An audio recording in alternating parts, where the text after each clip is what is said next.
Happy New Year, and welcome to the Nutrition Diva podcast, a show where I do my best to debunk, demystify, and de-stress the process of eating healthy. I'm your host, Monica Reinagel, and as we kick off a new year together, I thought I'd share some practical strategies for improving your diet and nutrition. After all, this is one of the most common New Year's resolutions, and that makes sense. After all, we've just come off a solid month of office parties and family get-togethers and comfort food and holiday celebrations. So it's no wonder that most New Year's resolutions have to do with a healthy lifestyle. And although, we could get cynical about how long these resolutions typically last, I'd rather make the most of this inclination to renew our commitment to healthy habits. And so to help fuel your efforts, here are my 5 best healthy eating tips. Tip number 1 is don't wear out your willpower. Whether you've resolved to eat less junk food or get to the gym more, sticking to that resolution is probably going to require at least some willpower. But according to researchers Roy Baumeister and Kathleen Vohs, most of us have a relatively limited supply of willpower. So when we call on our willpower to help us resist a temptation, we actually deplete those reserves somewhat, and that leaves us less able to resist the next temptation. And not only that, but the mental energy that we spend when we are exercising our willpower drains our capacity to perform other cognitive tasks. Let's say, for example, that you show up at your weekly staff meeting to find that Linda has brought a batch of her famous homemade chocolate chip cookies. The cookies smell delicious, and you know from previous experience that they actually taste every bit as good as they look and smell. Nonetheless, you are determined to stick to your resolution to avoid sweets. So 90 minutes later, the meeting is finally over and you have made it through without a single cookie. Good for you.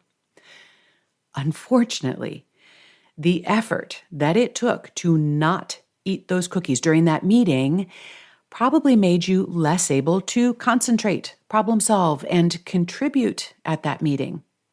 And then on your way out of the conference room, you walk by a bowl of chocolates that somebody left on the counter, and they're not even particularly good chocolates, nowhere near as tempting as Linda's cookies. But the fact that you've just spent 90 minutes resisting those cookies actually makes it more likely that you'll succumb to those cheap chocolates.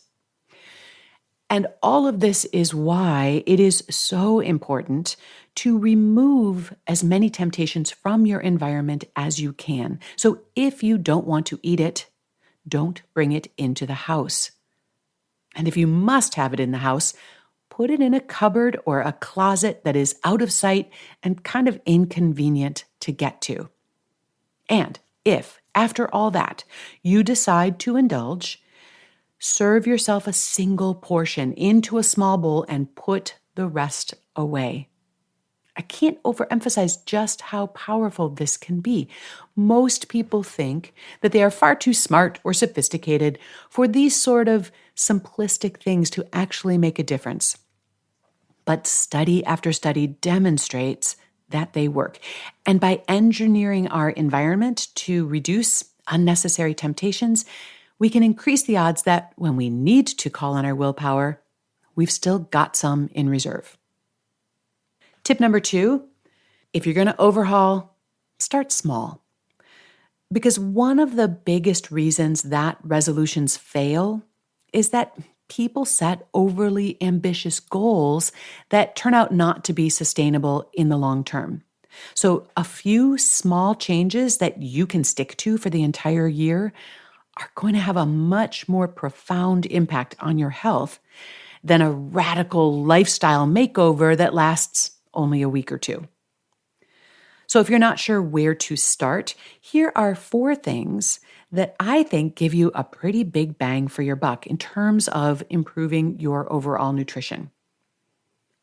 One idea is simply to reduce your consumption of sweetened beverages. Or you could focus on eating more fruits and vegetables.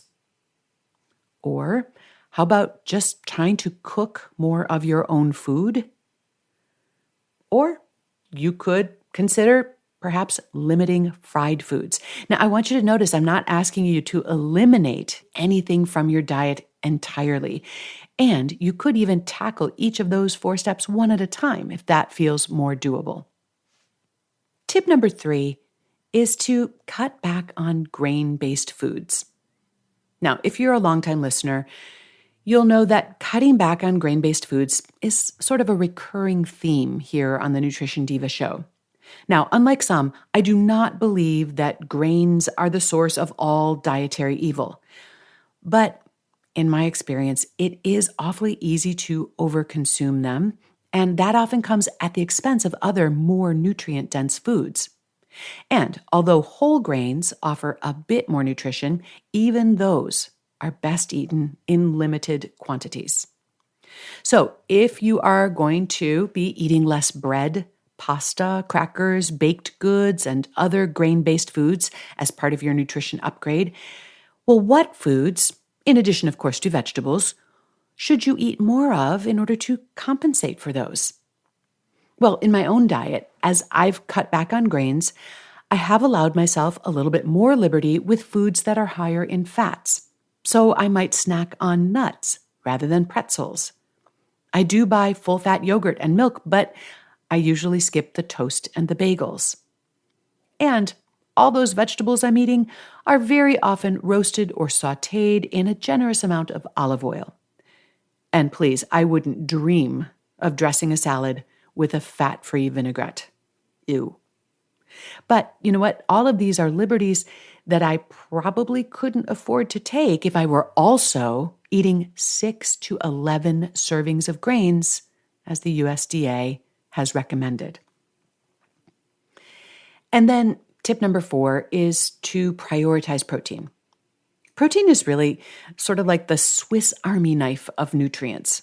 It plays a role in just about every critical function in your body. Not only does it support muscle repair and growth, it's also vital for maintaining strong bones, helping to keep your skeleton strong and resilient as you get older. Protein contributes to brain health as well, providing the building blocks for neurotransmitters that regulate mood, memory, and cognitive function. And it's also essential for producing enzymes and hormones that support everything from your digestion to your metabolism. And when it comes to your immune system, protein creates antibodies that help your body fight off infections.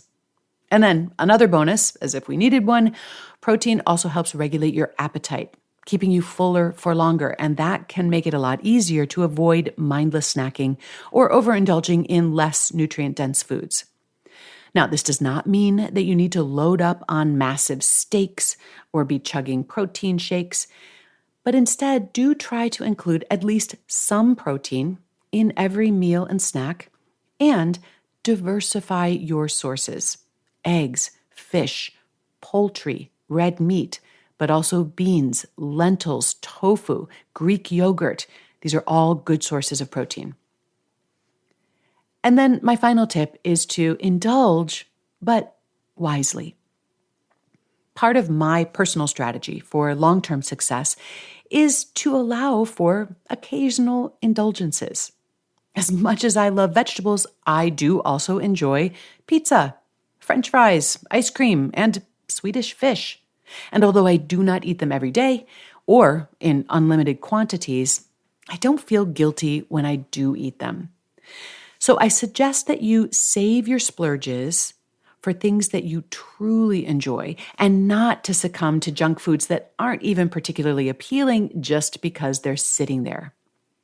And there's also no law that says that an indulgence must be empty calories.